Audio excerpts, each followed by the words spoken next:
Despite the agreement of the House of Lords that Qatada should be deported, and despite accepting that he would not face mistreatment in Jordan, last month the European Court of Human Rights ruled against his deportation.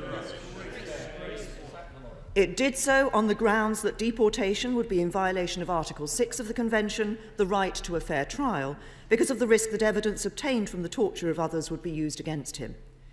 Honourable members should be aware that this argument had already been considered by a British court and rejected by it.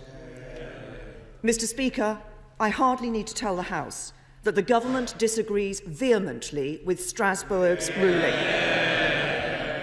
We believe Abu Qatada should be deported. The bail conditions are amongst the most stringent imposed for anybody facing deportation from the UK and reflect the conditions set out when Qatada was bailed in 2008. He will be under a 22-hour curfew. He will not be allowed to access the internet or any electronic communication devices. He will not be allowed to travel outside an approved boundary.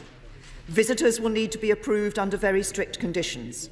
He will be subject to a specific condition preventing attendance at mosques and leading group prayer.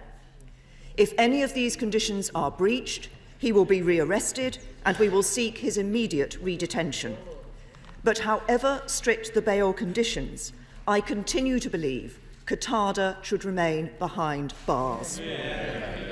Mr. Speaker, it simply isn't acceptable that after guarantees from the Jordanians about his treatment, after British courts have found that he is dangerous, after his removal has been approved by the highest courts in our land, we still cannot deport dangerous foreign nationals.